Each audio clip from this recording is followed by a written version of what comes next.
صل على سيدنا ومولانا محمد وعلى جی ناظرین و سامعین، پروگرام یاد الہی میں روزانہ عظیم ہستیوں کے تذکارے پاک کیے جاتے ہیں، اور اس کے ساتھ ساتھ کچھ ایسے موضوعات پر گفتگو بھی ہوتی ہے جن سے آپ کو رہنمائی حاصل ہوتی ہے۔ آج سیدنا حارث بن اوس بن معاذ رضی اللہ عنہ شہید احد، ان کے تذکارے پاک ہوں گے۔ صحابی ہیں اور انصار صحابہ کرام میں سے ہیں، بنو عبد الاشہل سے آپ کا تعلق ہے، اور صحابیت وہ بلند مقام ہے کہ قرآن مجید فرقان حمید میں اللہ سبحانہ وتعالی نے ان کو رضی اللہ عنہم ورضوا عنہ فرمایا کہ اللہ سبحانہ وتعالی ان سب سے راضی، یہ سب اللہ سبحانہ وتعالی سے راضی۔ حتیٰ کہ سورۃ البینہ کی آخری آیات بینات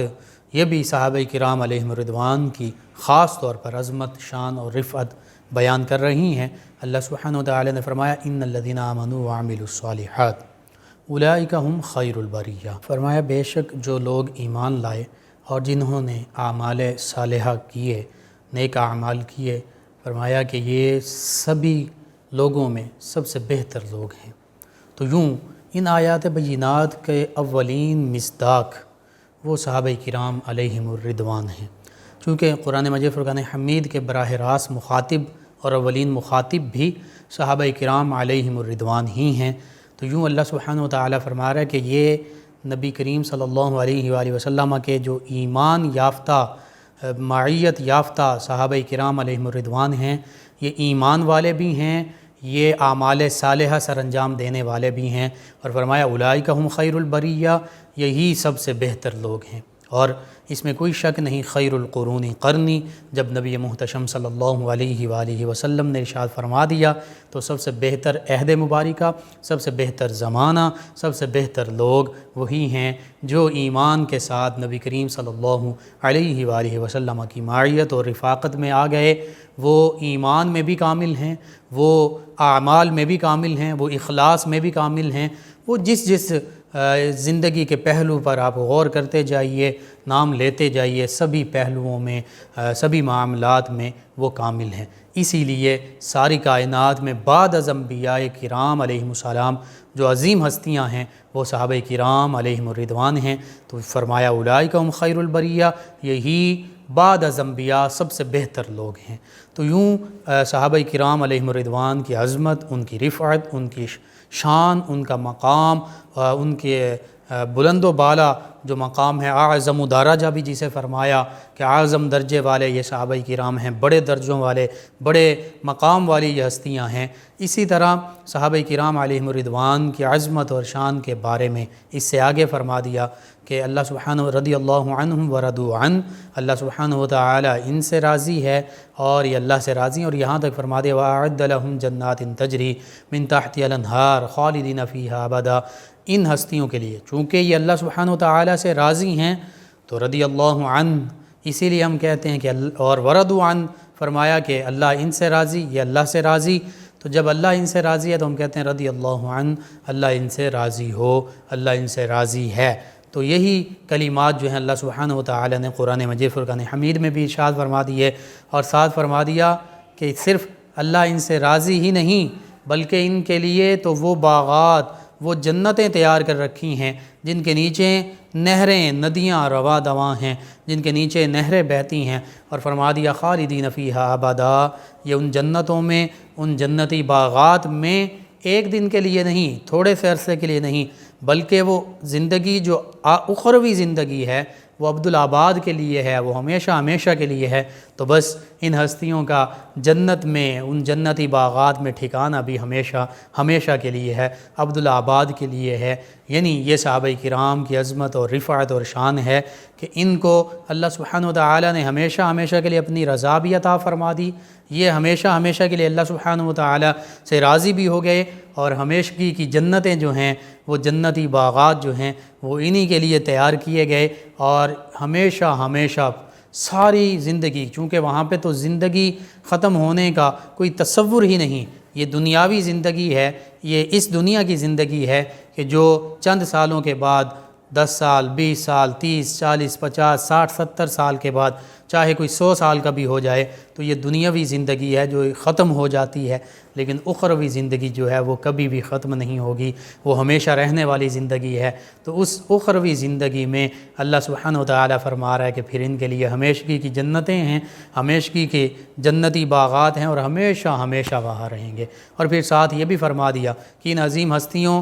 کی جہاں دیگر عظمتیں رفعتیں شانیں ہیں، وہیں پر فرمایا کہ یہ ان کے لیے اس وجہ سے ذالک لمن خشی ربہ، کہ یہ وہ سعادت مند ہیں جنہوں نے خشیت اختیار کی، تقوی اختیار کیا، اللہ کا خوف ان کے دلوں میں موجزن تھا، گامزن تھا۔ تو اس وجہ سے اللہ سبحانہ و تعالیٰ فرماتا ہے کہ انہوں نے اللہ کا تقوی، اللہ کی خشیت اختیار کی، اللہ سے ڈرتے رہے، تو بس یہ وہ سعادت مند ہیں کہ جو اللہ سے ڈرتے ہیں۔ اللہ نے فرما دیا پھر انہیں یہ سعادت حاصل ہو جاتی ہے، انہیں پھر اللہ کی طرف سے رضا اور خوشنودی بھی حاصل ہوتی ہے، انہیں پھر جنتیں بھی حاصل ہوتی ہیں اور ہمیشہ ہمیشہ وہ ان کا ٹھکانہ بن جاتا ہے۔ یہ صحابہ کرام علیہم الرضوان کی عظمت، رفعت اور شان ہے۔ اور پھر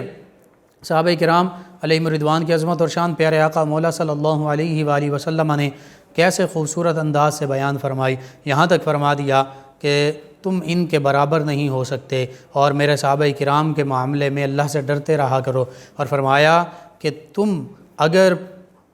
احد پہاڑ کے برابر سونا اللہ کے راستے میں خیرات کر دو، صدقہ کر دو، اللہ کے راستے میں خرچ کر دو، فرمایا میرے صحابی وہ ایک مد، ایک مٹھی یا نصف مد، نصف سا، نصف مٹھی اور نصف سا بھی اگر وہ اللہ کے راستے میں خرچ کریں تو تمہارا احد پہاڑ کے برابر سونا اللہ کے راستے میں خرچ کرنا ان کے برابر نہیں ہو سکتا، ان تک نہیں پہنچ سکتا۔ یہ صحابہ کرام کی عظمت اور شان ہے، ان کا یہ اخلاص ہے، یہ مقام ہے کہ وہ تھوڑا سا بھی اللہ کے راستے میں سونا خرچ کر دیں، اللہ کے راستے میں تھوڑی سی بھی نیکی کرتے ہیں تو وہ آج اور ان صحابہ کرام علیہم الرضوان کے بعد میں آنے والے لوگوں کے لیے چاہے وہ احد پہاڑ کے برابر سونا خرچ کر رہے ہوں اور بڑی بڑی نیکیاں کر رہے ہوں، صحابہ کرام علیہم الرضوان کے برابر کبھی نہیں ہو سکتے۔ وجہ کیا ہے؟ وجہ یہ ہے کہ ان ہستیوں نے براہ راست نبی کریم رؤوف الرحیم علیہ الصلاۃ والتسلیم کی ایمان کی حالت میں زیارت بھی کی، نبی کریم صلی اللہ علیہ وآلہ وسلم کی معیت اور رفاقت بھی حاصل رہی۔ یہ وہ مقام ہے، یہ وہ عظمت ہے کہ ان عظیم ہستیوں کے بعد کوئی بھی اس مقام کو نہیں پا سکتا، یعنی براہ راست نبی کریم صلی اللہ علیہ وآلہ وسلم کی کسی نے زیارت نہیں کی، براہ راست نبی کریم صلی اللہ علیہ وآلہ وسلم کا وہ پاکیزہ عہد مبارکہ کہ جو خیر القرون تھا اسے ان صحابہ کرام علیہم الرضوان کے سوا کسی نے نہیں پایا اور نہ ہی کوئی پا سکتا ہے۔ تو اس لیے نہ وہ ظاہری عہد مبارکہ صحابہ کرام علیہم الرضوان کے سوا کوئی اور پا سکتا ہے، نہ وہ مقام پا سکتا ہے، اس لیے صحابہ کرام علیہم الرضوان کے کوئی بھی برابر نہیں ہو سکتا۔ ان کی عظمت اور ان کی رفعت اور ان کی شان وراء الورا ہے، اور یہ حقیقت ہے بلا شبہ بلا مبالغہ کہ صحابہ کرام علیہم الرضوان کی عظمت اور شان تو ایک جانب ان کے گھوڑوں سے لگنے والی جو مٹی ہے، ان کے گھوڑوں کے ٹاپوں کے نیچے آنے والی جو مٹی جو دھول ہے، کوئی ان کے برابر نہیں ہو سکتا۔ جیسا کہ سیدنا عمر بن عبدالعزیز رضی اللہ عنہ انہوں نے بھی یہی فرمایا تھا کہ جو سوال کیا گیا کہ کیا ان کے کوئی برابر ہو سکتا ہے، کوئی مقام پا سکتا ہے، تو انہوں نے بھی یہی فرمایا کہ وہ ہستیاں تو ایک طرف ان کے گھوڑوں کی سموں کو لگنے والی جو مٹی ہے، وہ جو اڑنے والی دھول ہے، کوئی ان کے برابر بھی نہیں ہو سکتا۔ اور بالکل یہ حقیقت ہے، صحابہ کرام علیہم الرضوان کی عظمت، ان کی رفعت، ان کا مقام، ان کا مرتبہ بہت بلند ہے، حتیٰ کہ اولیاء کرام کی شان بڑی ہے۔ اولیاء اللہ قرآن پاک میں انہیں فرمایا، لیکن پوری دنیا کے تمام غوث، قطب، ابدال، کلندر اکٹھے ہو جائیں، ان کے مقام بہت بلند، لیکن کسی بھی صحابی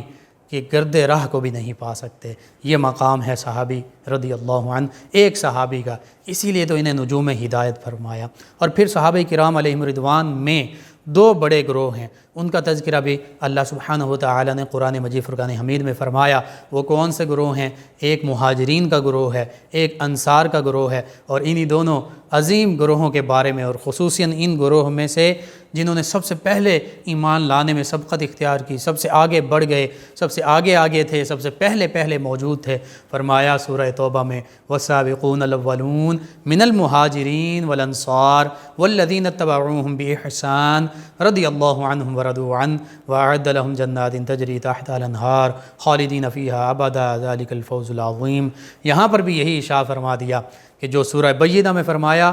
لیکن ساتھ یہ کیٹیگرائز کر دیا، بتا دیا کہ ایمان والے صحابہ کرام علیہم الرضوان میں سب سے سبقت اختیار کرنے والے، ایمان میں آگے آگے آنے والوں میں سے خاص طور پر دو گروہ ہیں، ایک ان میں سے مہاجرین کا گروہ ہے، دوسرا ان میں سے انصار کا گروہ ہے۔ لیکن فرمایا یہ دونوں گروہ چاہے مہاجرین ہوں چاہے انصار ہوں، اور ان میں سے جنہوں نے سبقت اختیار کر لی، ایمان میں سب سے آگے بڑھ گئے، تو فرمایا یہ اور ان کے ساتھ پھر جو بھلائی کے ساتھ ان کی پیروی کرنے والے، ان کی اتباع کرنے والے، ان کے بعد ایمان قبول کرنے والے، یعنی دیگر صحابہ کرام بھی، حتیٰ کہ تابعین، تبع تابعین اور مفسرین میں نے لکھا کہ اگر آج بھی عمدگی اور بھلائی کے ساتھ، نیکی کے ساتھ ان صحابہ کرام علیہم الرضوان کی کوئی پیروی کرتا ہے، تو ان سبھی کے لیے اللہ نے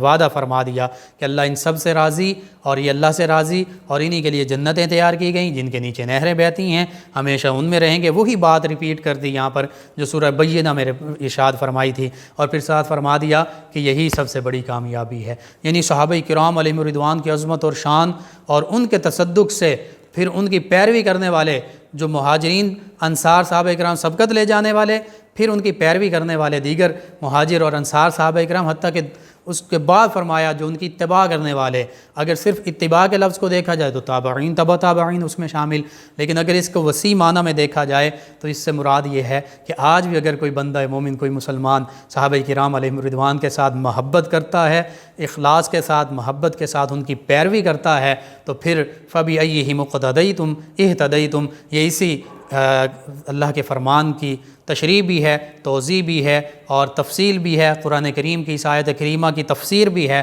کہ جہاں اللہ نے فرما دیا کہ جو ان صحابہ کرام کی پیروی کرے گا وہ بھی انہی کے ساتھ ہوگا، تو وہیں نبی کریم صلی اللہ علیہ وآلہ وسلم بھی ارشاد فرما رہے ہیں کہ میرے یہ صحابہ ستاروں کی مانند ہیں، روشن ہیں، تم ان میں سے جس کی بھی پیروی کر لو گے تو پھر تم ہدایت بھی پا جاؤ گے، تم سیدھے راستے پر گامزن ہو جاؤ گے۔ یعنی دوسرے لفظوں میں والذین اتبعوہم بإحسان، جب تم بھلائی کے ساتھ، نیکی کے ساتھ ان کی اتباع کرو گے، ان کی پیروی کرو گے، تو پھر تمہارا جو مقام ہے اور تمہارا جو درجہ ہے وہ صحابہ کرام کے ساتھ یوں ہوگا، صحابہ کرام کے برابر نہیں، لیکن ان کی اتباع میں اللہ سبحانہ و تعالی تمہیں بھی ان کی عظمت اور شان کے تصدق سے تمہیں بھی جنتیں عطا فرما دے گا، تم پر بھی راضی ہو جائے گا، تمہیں بھی بڑی کامیابی عطا فرما دے گا۔ یعنی آج بھی اگر ہم صحابہ کرام علیہم الرضوان سے محبت کرتے ہیں اور ان کی اتباع کرتے ہیں تو ان صحابہ کرام کی محبت اور اتباع ہمیں آخرت میں ضرور کام آئے گی، اور اس دنیا میں بھی ہمارے لیے مشعل راہ بنے گی،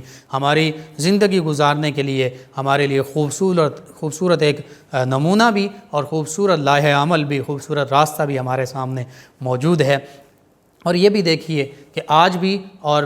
پہلے زمانوں میں بھی جب سمندر میں کشتیاں چلتی تھیں، بحری جہاز چلتے تھے، لوگ سمندر میں جب سفر کرتے تھے تو ستاروں کو دیکھ کر اپنی منزل کا تعین کیا کرتے تھے، اور جن کو ستاروں کی معلومات نہ ہوتی تو وہ بھٹک جاتے، سمندری راستوں میں بھٹک جاتے، سمندر میں بھٹک جاتے، اور پھر وہ راستہ اپنی منزل نہ پا سکتے۔ تو یوں ہی یہ نجوم ہدایت ہیں، آج بھی صحابہ کرام علیہم الرضوان کی ہم پیروی کریں گے تو اللہ اور اللہ کے پیارے حبیب صلی اللہ علیہ وآلہ وسلم کے حکم کے مطابق پھر ہم اپنی منزل پا لیں گے، منزل کی جانب گامزن ہو جائیں گے۔ لیکن اگر ہم ان نجوم ہدایت کی پیروی نہیں کریں گے، ان روشنی کے میناروں کی پیچھے نہیں چلیں گے، ان کی اتباع نہیں کریں گے، تو قرآن و سنت ہی ہمیں یہ بتا رہی ہیں، اللہ اور اللہ کے پیارے حبیب صلی اللہ علیہ وآلہ وسلم کا فرمان ہمیں بتا رہا ہے کہ پھر تم بھٹک جاؤ گے، پھر تم سیدھا راستہ نہیں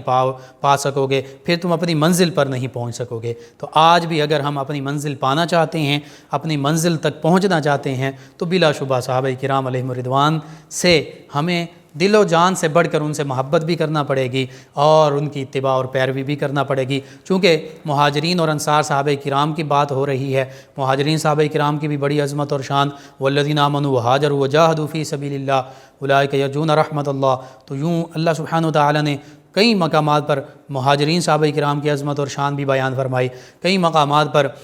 وہ سورہ حشر میں جو فرمایا کہ وَيُؤْثِرُونَ عَلَىٰ أَنفُسِهِمْ وَلَوْ كَانَ بِهِمْ خَصَاصَةٌ، یہ انصار کی شان بیان کر دی کہ وہ خود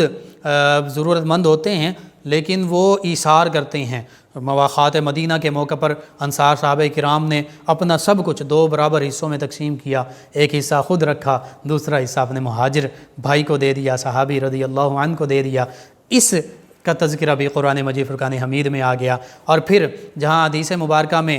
مہاجر صحابہ کرام کی عظمت اور شان بیان کی گئی، وہیں انصار صحابہ کرام کی عظمت اور شان بھی بیان کی گئی، حتیٰ کہ صحیح بخاری میں نبی کریم صلی اللہ علیہ وآلہ وسلم کا وہ فرمان مبارکہ بھی موجود ہے کہ آپ نے فرمایا کہ انصار صحابہ کرام علیہم الرضوان سے محبت رکھنا یہ ایمان کا حصہ ہے۔ یعنی اگر انصار صحابہ کرام سے، جیسے مہاجر صحابہ کرام، تمام صحابہ کرام سے محبت یہ ایمان کا جزو ہے، اگر ان صحابہ کرام سے محبت نہ ہو تو ایمان ہی نہیں۔ تو یوں ہی فرما دیا کہ انصار صحابہ کرام علیہم الرضوان سے محبت رکھنا یہ بھی ایمان کا لازمی جزو ہے، ایمان کا حصہ ہے۔ اگر ہم ان صحابہ کرام سے، تمام صحابہ کرام سے، اور خصوصاً جہاں انصار صحابہ کرام کا حکم فرمایا، ان سے محبت کا حکم دیا، تو اگر ان سے محبت نہیں کریں گے تو پھر ہمارا ایمان کامل نہیں ہو سکتا۔ اس کا معنی یہ ہے کہ پھر ہم مسلمان نہیں ہو سکتے، ہم مومن نہیں کہلا سکتے۔ تو یوں سبھی صحابہ کرام علیہم الرضوان سے محبت یہ ہمارے ایمان کا لازمی جزو ہے۔ اور آج چونکہ انصار صحابہ کرام میں سے ایک عظیم ہستی سیدنا حارث بن اوس بن معاذ رضی اللہ عنہ ان کے تذکارے پاک ہو رہے ہیں، تو ان سے محبت بھی ہمارے ایمان کا لازمی حصہ ہے۔ اور یہ انصار صحابہ کرام، ان کو یہ لقب انصار کیوں ملا؟ انہوں نے مہاجر صحابہ کرام علیہم الرضوان کی مدد کی، ان کے ساتھ تعاون کیا، ان کی نصرت کی، تو اس وجہ سے یہ انصار کہلائے، اور نبی رحمت صلی اللہ علیہ وآلہ وسلم نے ان کو یہ انصار کا لقب عطا فرمایا۔ تو یوں اللہ کے دین کے بھی یہ معاون اور مددگار ہیں، نبی رحمت صلی اللہ علیہ وآلہ وسلم کے بھی معاون اور مددگار ہیں، حتیٰ کہ صحابہ کرام علیہم الرضوان کے بھی یہ معاون اور مددگار ہیں۔ انہی عظیم ہستیوں میں سے ایک عظیم ہستی سیدنا حارث بن اوس بن معاذ رضی اللہ عنہ ہیں۔ یہ شہید احد ہیں، عزم و ہمت کا پیکر ہیں، اور بہادری اور شجاعت کا پیکر ہیں۔ آج آپ کے خوبصورت تذکارے پاک ہو رہے ہیں۔ اللہم صلی علی سیدنا و مولانا محمد وعلی سیدنا۔ آپ سماعت فرما رہے ہیں پروگرام یاد الہی۔ ناظرین و سامعین، شہید احد سیدنا حارث بن اوس بن معاذ رضی اللہ عنہ آپ کے تذکارے پاک ہو رہے ہیں۔ اگر آپ کا خاندانی حسب نسب دیکھا جائے، سلسلہ نسب دیکھا جائے، تو کچھ یوں ہے کہ حارث بن اوس بن معاذ بن نعمان بن امر القیس بن زید بن عبد الاشہل بن جسم بن حارث بن خزرج بن عمر، یعنی انصار کا قبیلہ، چونکہ انصار میں بھی پھر 2 بڑے قبیلے ہیں، اوس اور خزرج، تو خزرج سے تعلق رکھتے ہیں۔ پھر خزرج میں ایک قبیلہ ہے بنو عبد الاشہل، آپ اس سے تعلق رکھتے ہیں۔ اور پھر آپ کا خاندانی پس منظر اگر یوں بیان کیا جائے والدین کے حوالے سے، تو حارث بن اوس آپ کا نام ہے، کنیت ابو اوس ہے، اور آپ کی والدہ کا نام ہند بنت سماک ہے، اور یہ حضرت اسید بن حضیر رضی اللہ عنہ کی پھوپھی بھی ہیں، اور نبی کریم صلی اللہ علیہ وآلہ وسلم سے شرف بیعت بھی رکھتی ہیں، یعنی صحابیہ بھی ہیں۔ حضرت حارث بن اوس رضی اللہ عنہ ان کے ایک اور نسبت حاصل ہے، یہ سیدنا سعد بن معاذ رضی اللہ عنہ ان کے بھتیجے ہیں، یعنی سیدنا سعد بن معاذ رضی اللہ عنہ کے جو بھائی ہیں اوس بن معاذ رضی اللہ عنہ ان کے یہ بیٹے ہیں۔ تو یوں سعد بن معاذ رضی اللہ عنہ نبی کریم صلی اللہ علیہ وآلہ وسلم کے بہت قریبی اور جانثار صحابہ کرام علیہم الرضوان میں شامل ہیں، اور نبی کریم صلی اللہ علیہ وآلہ وسلم سے انہوں نے علم بھی سیکھا، حتیٰ کہ یہ قاضی بھی بنے۔ تو نبی کریم صلی اللہ علیہ وآلہ وسلم سے ان کو بہت نسبتیں حاصل۔ پھر مواخات کا جب ہم تذکرہ کرتے ہیں، اخوت اور بھائی چارے کا تذکرہ کرتے ہیں، مواخات مدینہ کے موقع پر سیدنا حارث بن اوس رضی اللہ عنہ ان کو سیدنا عامر بن فہیرہ رضی اللہ عنہ ان کا بھائی بنایا گیا، یعنی یہ دونوں ہستیاں آپس میں بھائی بنی۔ عامر بن فہیرہ رضی اللہ عنہ یہ مہاجر ہیں، اور سیدنا حارث بن اوس رضی اللہ عنہ جن کے آج تذکار پاک ہو رہے ہیں، یہ انصاری صحابہ کرام میں سے ہیں۔ ان کے آپس میں اخوت اور بھائی چارے کا معاملہ ہوا۔ اسی طرح وسط الغابہ میں 4 صحابہ کرام ایسے ہیں حارث جن کے نام سے تذکرہ ہوا، لیکن محققین کی تحقیق یہ ہے کہ یہ ایک ہی ہستی ہیں، یعنی جن کا آج تذکرہ ہو رہا ہے، سیدنا حارث بن اوس بن معاذ رضی اللہ تعالی عنہ۔ اسی طرح قبیلہ بنو عبد الاشہل سے چونکہ ان کا تعلق ہے، یہ غزوہ بدر میں بھی شریک ہوئے، بہادری اور شجاعت کے جوہر دکھائے۔ اسی طرح غزوہ احد میں بھی شریک ہوئے، حتیٰ کہ شہادت کا بلند مقام پایا۔ اور اس سے پہلے ان کا ایک بہت بڑا کارنامہ یہ بھی ہے کہ سیدنا سعد بن معاذ رضی اللہ عنہ نے جب کعب بن اشرف منافق جو یہودی تھا اس کے قتل کے لیے حضرت محمد بن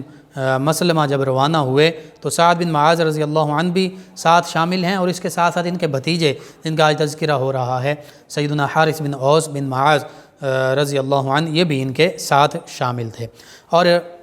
اسی طرح صحیح بخاری میں، صحیح مسلم میں، طبقات ابن سعد میں ابن الاسیر نے بھی یہ نقل کیا کہ بنو نذیر قبیلہ جو ہے یہ یہودیوں کا ایک قبیلہ ہے، جیسے بنو قریظہ ہے، اسی طرح بنو نذیر ایک بہت بڑا قبیلہ جو مدینہ طیبہ میں رہتا تھا۔ تو چونکہ یہودی نبی کریم صلی اللہ علیہ وآلہ وسلم کی مخالفت پر اتر آئے، چند ایک یہودی جو ہیں انہوں نے اسلام بھی قبول کیا، تو انہی یہودیوں میں بنو نذیر قبیلے سے تعلق رکھنے والا ایک شخص، اس کا نام ہے کعب بن اشرف، یہ شاعر بھی ہے، نبی کریم صلی اللہ علیہ وآلہ وسلم اور صحابہ کرام علیہم رضوان کے خلاف یہ اشعار لکھا کرتا تھا، اور بہت ہی نازیبا اور بہت ہی تنقیسی کلمات لکھا کرتا تھا۔ نبی کریم صلی اللہ علیہ وآلہ وسلم کی شان بلند کمال میں یہ چاہتا یہ تھا معاذ اللہ ثم معاذ اللہ کہ کسی طرح میں کوئی تنقیص کے پہلو نکالوں، کوئی تنقیص کی بات کروں، تو اس کی یہ گستاخی جو ہے نبی کریم صلی اللہ علیہ وآلہ وسلم اسے بہت ناپسند فرماتے تھے۔ نبی کریم صلی اللہ علیہ وآلہ وسلم کو بہت دکھ ہوتا تھا، حتیٰ کہ غزوہ بدر کے موقع پر کفار کی شکست پر اسے کعب بن اشرف یہودی کو بہت دکھ ہوا، اور یہ مدینہ طیبہ سے مکہ المکرمہ چلا گیا۔ وہاں جب گیا تو وہاں پر جا کر جو غزوہ بدر میں مقتولین قریش تھے، مکہ کے جو کافر مارے گئے تھے، تو ان کے لواحقین کو اشعار کے ذریعے مسلمانوں کے خلاف، صحابہ کرام علیہم رضوان کے ساتھ نبی کریم صلی اللہ علیہ وآلہ وسلم کے خلاف، صحابہ کرام علیہم رضوان کے خلاف اکسانے لگا، حتیٰ کہ وہاں جا کر ایسے ایسے شعر کہے کہ کفار مکہ جو ہیں وہ جنگ کے لیے آمادہ ہوئے، اور نبی کریم صلی اللہ علیہ وآلہ وسلم نے اس موقع پر ارشاد فرمایا کہ اللہ ابن الاشرف، یعنی یہ جو کعب بن اشرف یہودی ہے، اس کے اعلان شر اور شعر کہنے کو اے اللہ تو جس طرح چاہے مجھ سے روک دے۔ یعنی یہ شر بھی پھیلا رہا تھا، اور اسی طرح کے شریر فتنہ بازی والے شعر بھی لکھ رہا تھا، لوگوں تک پہنچا رہا تھا، کفار مکہ تک پہنچا رہا تھا۔ تو نبی کریم صلی اللہ علیہ وآلہ وسلم نے یہ دعا کی، اور ساتھ ہی آپ نے یہ بھی ارشاد فرمایا کہ کعب بن اشرف کے خلاف کون میری مدد کرے گا، اس نے مجھے ایذا پہنچائی ہے، تکلیف پہنچائی ہے۔ اور اسی طرح ایک روایت میں کہ نبی کریم صلی اللہ علیہ وآلہ وسلم نے ارشاد فرمایا کہ کعب بن اشرف یہودی سے کون نپٹے گا، یعنی کون اس کا کام تمام کرے گا، کون اس کا قلع کما کرے گا۔ تو اس موقع پر اور ساتھ یہ بھی فرمایا کہ چونکہ اس نے اللہ اور اس کے رسول صلی اللہ علیہ وآلہ وسلم کو ایذا پہنچائی ہے۔ اور قرآن مجید فرقان حمید میں سورہ احزاب میں اللہ سبحانہ وتعالی ارشاد فرماتا ہے ان الذین یؤذون اللہ ورسولہ لعنہم اللہ فی الدنیا والآخرہ وأعد لهم عذابا مہینا، کہ بے شک جو اللہ اور اس کے رسول صلی اللہ علیہ وآلہ وسلم کو ایذا پہنچاتے ہیں، تکلیف پہنچاتے ہیں، فرمایا دنیا و آخرت میں ان کے لیے لعنت ہے، یعنی اللہ سبحانہ وتعالی کی رحمت سے دوری اور ان پر لعنتیں برس رہی ہیں، اور صاف فرمایا کہ آخرت میں اللہ سبحانہ وتعالی نے ان کے لیے دردناک عذاب تیار کر رکھا ہے۔ حتیٰ کہ اسی سے اگلے رکوع میں منافقین اور جو مدینہ طیبہ میں اپنی سازشیں کر رہے تھے ان کے بارے میں فرما دیا کہ ان کو جہاں یہ دیکھے جائیں ان کو قتل کر دیا جائے۔ تو یوں منافقین، اور خاص طور پر ایسے منافقین جو نبی کریم صلی اللہ علیہ وآلہ وسلم کی بارگاہ میں تنقیص کرتے تھے شعر کی شکل میں یا دیگر کسی طرح، نبی کریم صلی اللہ علیہ وآلہ وسلم کی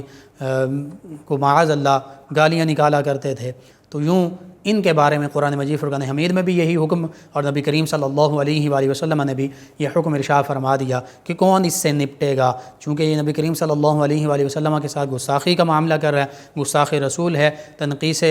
رسالت کا معاملہ پیش آیا ہے، تو نبی کریم صلی اللہ علیہ وآلہ وسلم خود فرما رہے ہیں کہ اس نے اللہ اور اس کے رسول صلی اللہ علیہ وآلہ وسلم کو ایذا پہنچائی ہے، کون اس سے نپٹے گا، یعنی اس کا کون کام تمام کرے گا۔ تو اس موقع پر حضرت محمد بن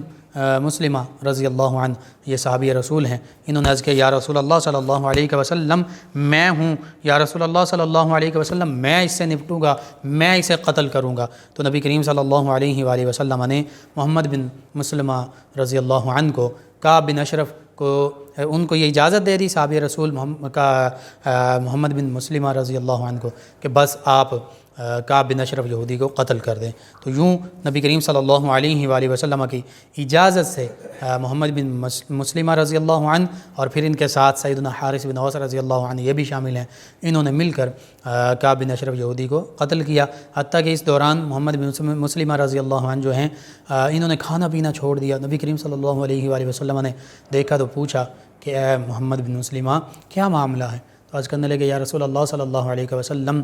کیا میں اس قابل بھی ہوں کہ میں اس کو قتل بھی کر سکوں گا؟ میں اب کوشش تو کروں گا، تو کیا میں اس کو قتل بھی کر سکوں گا؟ یہ پریشانی ہے کہ مجھے اس کا قلع کما کرنا ہے، اس کو قتل کرنا ہے، واصل جہنم کرنا ہے، اور پریشان صرف اس وجہ سے ہے کہ کیا میں اس میں ناکام تو نہیں ہو جاؤں گا؟ تو بس نبی کریم صلی اللہ علیہ وآلہ وسلم فرمایا تم اپنی کوشش کرو، انشاءاللہ اللہ تعالیٰ کامیابی عطا فرمائے گا، یعنی کوشش کرنا تمہارے ذمہ ہے۔ تو یہ صحابی محمد بن مسلمہ اور پھر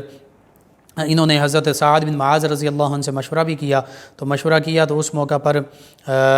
حضرت عباد بن بشیر، حضرت ابو نائلہ، سلکان بن سلامہ، حضرت حارث بن اوس بن معاذ اور دیگر صحابہ کرام میں سے چند ان کی اجازت سے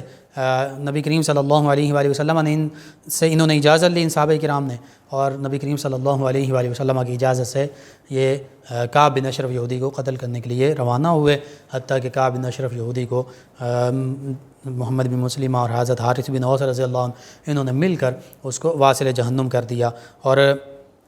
نبی کریم صلی اللہ علیہ وآلہ وسلم اس رات حالت قیام میں تشریف فرما تھے، یعنی اللہ کی بارگاہ میں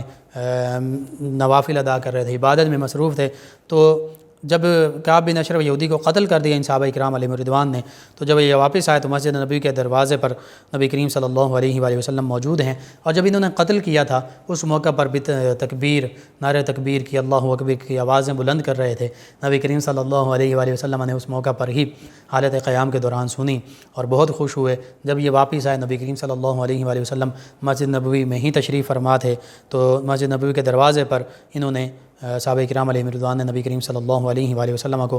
تشریف فرما پایا، تو ان صحابہ کرام علیہ رضوان نے نبی کریم صلی اللہ علیہ وآلہ وسلم کو مبارکباد دی اس بات کی کہ جو آپ کی تنقیص کرتا تھا، جو خباثت پھیلا رہا تھا، جو شر کا پہلو پھیلا رہا تھا، معاذ اللہ ثم معاذ اللہ، نبی کریم صلی اللہ علیہ وآلہ وسلم کو ایذا دے رہا تھا، تو یہ عرض کرنے لگے کہ ہم نے اسے واصل جہنم کر دیا ہے، اے نبی صلی اللہ علیہ وآلہ وسلم اس کی مبارک ہو۔ تو یوں صحابہ کرام علیہ رضوان رضی اللہ عنہ کی عظمت اور شان ہے کہ وہ اپنی جانوں کی پرواہ نہیں کرتے، نبی کریم صلی اللہ علیہ وآلہ وسلم کی ناموس کی خاطر، حرمت کی خاطر اس گستاخ رسول کے ساتھ یوں معاملہ کرتے ہیں کہ اس کا سر قلم کر دیتے ہیں، اسے واصل جہنم کر دیتے ہیں، اور خود نبی کریم صلی اللہ علیہ وآلہ وسلم بھی اس کا حکم فرما رہے ہیں۔ اور ایسے تقریباً کم و بیش 11 واقعات ہوئے کہ جن میں نبی کریم صلی اللہ علیہ وآلہ وسلم نے خود حکم دیا کہ فلاں فلاں فلاں یہ میری گستاخی کرتا ہے، تنقیص کرتا ہے، مجھے ایذا پہنچاتا ہے، اس سے کون نپٹے گا، اس کا کام کون تمام کرے گا۔ تو یہ صحابہ کرام علیہم رضوان کو، مختلف صحابہ کرام علیہم رضوان کو سعادت حاصل ہوئی کہ انہوں نے نبی کریم صلی اللہ علیہ وآلہ وسلم ہی کے حکم پر، اللہ کے حکم پر، اللہ کے پیارے حبیب صلی اللہ علیہ وآلہ وسلم کے حکم کے مطابق ان گستاخان رسول کو واصل جہنم کیا۔ نبی کریم صلی اللہ علیہ وآلہ وسلم کی عظمت اور شان یہ ہے کہ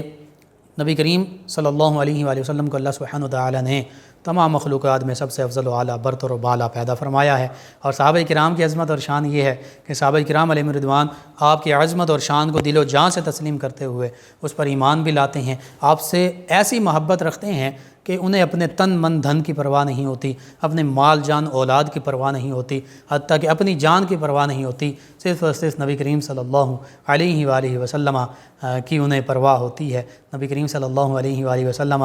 ہی کو دیکھ کر وہ اپنی آنکھوں کو ٹھنڈا کیا کرتے ہیں۔ یہ صحابہ کرام علیہم رضوان کی عظمت اور شان ہے کہ نبی کریم صلی اللہ علیہ وآلہ وسلم کی خاطر وہ دشمن سے بھی لڑ پڑتے ہیں، اسے واصل جہنم کر دیتے ہیں، حتیٰ کہ اپنی جان کی بھی پرواہ نہیں کرتے، اس موقع پر اگر جان بھی قربان کرنی پڑے تو اپنی جان بھی قربان کر دیتے ہیں۔ جیسے غزوہ احد میں سیدنا حارث بن اوس رضی اللہ عنہ آپ کا تذکرہ ملتا ہے کہ آپ غزوہ احد میں بہت شجاعت اور بہادری کے ساتھ لڑے، اور یوں آپ نے بہت بلند مقام، شہادت کا بلند مقام پایا۔ اگرچہ ایک روایت ام المؤمنین سیدہ عائشہ صدیقہ رضی اللہ تعالی عنہ سے یوں بھی مروی ہے کہ یہ غزوہ خندق کے موقع پر موجود تھے، اور غزوہ خندق کے موقع پر انہوں نے نبی کریم صلی اللہ علیہ وآلہ وسلم کے ساتھ مل کر جہاد کیا۔ بہرحال اس روایت کو دیکھیں تو پھر بعض محققین نے یہ بھی کہا کہ وہ اور حارث ہیں۔ بہرحال نبی کریم صلی اللہ علیہ وآلہ وسلم کے ساتھ ہر موقع پر سیدنا حارث بن اوس بن معاذ رضی اللہ عنہ یہ شامل رہے ہیں۔ نبی کریم صلی اللہ علیہ وآلہ وسلم کی ذات بابرکات کا معاملہ ہو، دین اسلام پر مر مٹنے کا معاملہ ہو، جہاد کا معاملہ ہو، شوق شہادت کا معاملہ ہو، ہر میدان میں ہر مقام پر یہ سر فہرست ہمیں نظر آتے ہیں، اور آگے بڑھ کر موت کو گلے لگاتے ہیں، لیکن پیٹھ پھیر کر بھاگتے نہیں ہیں، ہر میدان میں نبی کریم صلی اللہ علیہ وآلہ وسلم کا ساتھ دیتے ہیں۔ اللہ سبحانہ و تعالیٰ سے یہ دعا بھی ہے کہ اللہ تعالیٰ ہم میں ان جیسے بہادر اور شجاع صحابہ کرام علیہم الرضوان کی پیروی کرنے کی توفیق عطا فرمائے، اور تمام صحابہ کرام علیہم الرضوان جو نجوم ہدایت ہیں ان کی پیروی کرنے کی توفیق عطا فرمائے، اور انہی کے تصدق سے عالم اسلام کو بھی سربلندی عطا فرمائے، آمین۔ اللهم صل على سيدنا ومولانا محمد وعلى آپ سماعت فرما رہے ہیں پروگرام یاد الہی سیدنا حارث بن اوس رضی اللہ عنہ شہید احد، آپ کے تذکار پاک ہو رہے ہیں۔ نبی کریم صلی اللہ علیہ وآلہ وسلم پر جب آپ جان قربان کرنے کے لیے جا رہے ہیں، وہ کعب بن اشرف یہودی کو واصل جہنم کرنے کے لیے تشریف لے جا رہے ہیں دیگر صحابہ کرام علیہم الرضوان کے ساتھ، تو اس موقع پر اپنے ہی ساتھیوں کی تلوار کی نوک جو ہے وہ آپ کو لگی، آپ تھوڑے سے زخمی ہو گئے، اور آپ کے ساتھی چونکہ تھوڑے آگے چلے گئے، زخموں کی وجہ سے آپ پھر بعد میں ان کے قدموں کے نشانات دیکھتے ہوئے ان کے پاس پہنچے، اور پھر کعب بن اشرف یہودی اس کا سر قلم کیا، اس کو واصل جہنم کیا، اللہ اکبر کا نعرہ لگایا، پھر واپس آئے، واپس آتے ہوئے اللہ اکبر کا نعرہ لگا رہے ہیں۔ نبی کریم صلی اللہ علیہ وآلہ وسلم یہ سبھی سماعت فرما رہے ہیں، آپ نے بھی اللہ اکبر کا نعرہ لگایا۔ جب یہ تمام صحابہ کرام علیہم الرضوان جن میں سیدنا حارث بن اوس رضی اللہ عنہ بھی شامل ہیں، نبی کریم صلی اللہ علیہ وآلہ وسلم کی بارگاہ میں حاضر ہوئے، پیش ہوئے، تو نبی کریم صلی اللہ علیہ وآلہ وسلم فرمایا کہ یہ تمام چہرے کامیاب ہو رہے ہیں، کامیاب ہوں، کامیاب رہیں۔ تو صحابہ کرام علیہم الرضوان نے بھی یوں ہی عرض کیا، اور اے نبی صلی اللہ علیہ وآلہ وسلم آپ کا چہرہ مبارکہ بھی۔ اور اس موقع پر پھر نبی کریم صلی اللہ علیہ وآلہ وسلم ان سے بہت خوش بھی ہوئے، اور پھر سیدنا حارث بن اوس رضی اللہ عنہ جنہیں وہ تلوار کی نوک لگی تھی، زخمی ہو گئے تھے، نبی کریم صلی اللہ علیہ وآلہ وسلم نے اپنا مبارک لعاب دہن وہ ان کے اس زخم پر لگایا، وہ زخم بالکل ٹھیک ہو گیا، حتیٰ کہ بعد میں بھی فرماتے ہیں کہ کبھی اس زخم میں مجھے کسی قسم کی کبھی کوئی تکلیف محسوس نہیں ہوئی۔ یہ نبی کریم صلی اللہ علیہ وآلہ وسلم کے لعاب دہن مبارک کی برکت ہے، اس میں بھی اللہ سبحانہ و تعالیٰ نے شفا رکھی ہے۔ تو یوں آپ نے جب لعاب دہن مبارک لگایا تو بس وہ زخم بالکل ٹھیک ہو گیا۔ یہ نبی کریم صلی اللہ علیہ وآلہ وسلم کہ لعاب دہن کی شان اور صحابہ کرام کی عظمت اور شان کے نبی کریم صلی اللہ علیہ وآلہ وسلم ان سے محبت کرتے ہیں، ان کے زخموں پر اپنا پیارا پیارا لعاب دہن مبارک لگا رہے ہیں، ان کے زخموں کو اللہ کی عطا سے، اللہ کے اذن سے شفا یابی عطا فرما رہے ہیں۔ ناظرین و سامعین، شہداء احد ہوں، شہداء بدر ہوں، صحابہ کرام علیہم الرضوان سارے کے سارے جری ہیں، بہادر ہیں، شجاع ہیں، عظمت اور ہمت کا پیکر ہیں، حتیٰ کہ جذبہ جہاد اگر ہم حاصل کرنا چاہتے ہیں، جذبہ شوق شہادت حاصل کرنا چاہتے ہیں، ہم چاہتے ہیں کہ ہمارے دلوں میں بھی، ہمارے اندر بھی جذبہ جہاد موجزن ہو جائے، ہمیں بھی شوق شہادت ہمیں پیدا ہو جائے، ہمارے اندر پیدا ہو جائے، ہمیں حاصل ہو جائے، اور ہم بھی ان عظیم ہستیوں کے نقش قدم پر چلیں، تو پھر ہمیں ان صحابہ کرام علیہم الرضوان کی سیرت اور کردار کو پڑھنا بھی ہے، لوگوں تک پہنچانا بھی ہے، اور کوشش کرنی ہے کہ ان کی سیرت اور کردار کو عملی طور پر ہم اپنا سکیں، کیونکہ یہ ہمارے لیے نجوم ہدایت ہیں، روشنی کے بلند مینار ہیں، روشن ستارے ہیں۔ ہم ان کی پیروی کریں گے اور ان کے پیچھے پیچھے ان کے نقش قدم پر چلیں گے، تو اس کا مطلب یہ ہے یہ صحابہ کرام علیہم الرضوان جو ہیں یہ نبی کریم صلی اللہ علیہ وآلہ وسلم کے نقش قدم پر چلنے والے ہیں، تو ہوگا یہ کہ اس طرح ہم ان کے نقش قدم پر چلتے ہوئے نبی کریم صلی اللہ علیہ وآلہ وسلم کے نقش قدم کی پیروی کر لیں گے، اور نبی کریم صلی اللہ علیہ وآلہ وسلم کے نقش قدم پر چلنے والے بن جائیں گے۔ ان عظیم ہستیوں کو جب ہم پڑھتے ہیں، ان کے بارے میں پڑھتے ہیں، تو ہمیں پتہ چلتا ہے کہ ان ہستیوں نے اسلام کی خاطر، مسلمانوں کی خاطر، اپنی ماؤں بہنوں بیٹیوں کی خاطر اپنی جانیں قربان کر دیں، لیکن نہ اسلام پر، نہ مسلمانوں پر، نہ اپنی عزتوں پر، نہ ماؤں بہنوں بیٹیوں کی عزتوں پر کوئی کمپرومائز نہیں کیا، بلکہ ان عظیم ہستیوں کے تصدق سے اللہ سبحانہ و تعالیٰ نے اسلام کو سربلندیاں عطا فرمائیں۔ اللہ سبحانہ و تعالیٰ سے یہ دعا بھی ہے کہ آج بھی اللہ سبحانہ و تعالیٰ ہم مسلمانوں میں وہ جذبہ جہاد، وہ جذبہ شوق شہادت پیدا فرما دے کہ جو صحابہ کرام علیہم رضوان کا ایک خاصہ ہوا کرتا تھا، تاکہ آج کے مسلمان موت سے ڈرے نہیں، بلکہ موت کے سامنے آنکھیں جو ہیں موت کے سامنے بالکل واضح آنکھیں جو ہیں وہ دکھا رہے ہوں اور موت کے سامنے کھڑے ہوں، موت سے ڈرنے والے نہ ہوں، اللہ سبحانہ و تعالیٰ سے ڈرنے والے ہوں، اللہ کے تقوی اور خشیت اختیار کرنے والے ہوں، اور پوری دنیا میں پھر جہاں جہاں مسلمان لڑ رہے ہیں وہاں پر لڑیں، جہاد میں شامل ہوں، اور استعماری طاقتوں کو جو مسلمانوں کے خلاف نبرد آزما ہیں، جو مسلمانوں پر اسلحہ اٹھاتے ہیں، جو مسلمانوں کے بے بس نہتے نوجوانوں کو، بوڑھوں کو، کمزوروں کو، خواتین کو شہید کر دیتے ہیں، ان کے خلاف آج متحد ہونے کی ضرورت ہے، آج جہاد جو ہے اس کی ضرورت ہے۔ اللہ سبحانہ و تعالیٰ سے دعا ہے کہ اللہ تعالیٰ تمام مسلمانوں کو اتفاق اتحاد عطا فرمائے، تمام مسلمانوں کو جذبہ جہاد عطا فرمائے، تمام مسلمانوں میں جذبہ شوق شہادت پیدا فرمائے، تاکہ مسلمان آج وہ اپنا کھویا ہوا مقام دوبارہ حاصل کر سکیں، آج مسلمان اپنے مسلمان بھائیوں کے ساتھ مدد کر سکیں، کشمیر، فلسطین، یمن، شام، افغانستان، عراق، بوسنیا، برما، ان کے مسلمانوں کے ساتھ آج ہم شانہ بشانہ ہو سکیں اور اللہ کے راستے میں اپنی جان قربان کر سکیں۔ تو اللہ سے یہ دعا ہے کہ اللہ تعالیٰ تمام مسلمانوں کو بھی یہ جذبہ عطا فرمائے اور عملی میدان میں بھی ہم اترنے والے ہوں، اور اللہ سبحانہ و تعالیٰ پھر تمام مسلمانوں کو آزادی اور فتح و نصرت عطا فرمائے۔ جو مسلمان مختلف مظالم کا شکار ہیں، ظلم و ستم کا شکار ہیں، اللہ سبحانہ و تعالیٰ ان عظیم ہستیوں کے تصدق سے انہوں ظلم و ستم سے آزادی عطا فرمائے، فتح و نصرت عطا فرمائے، آمین۔ عالم اسلام کو سربلندیاں عطا فرمائے۔ جی ناظرین و سامعین، پروگرام کا وقت ختم ہو جاتا ہے، انشاءاللہ کل صبح 11 بجے ایک مرتبہ پھر آپ سے ملاقات ہوگی پروگرام یاد الہی میں۔ اپنے میزبان محمد لقمان رضا اور ہماری ٹیم کو اجازت دیجیے، اللہ نگہبان۔ اللهم صل على سيدنا ومولانا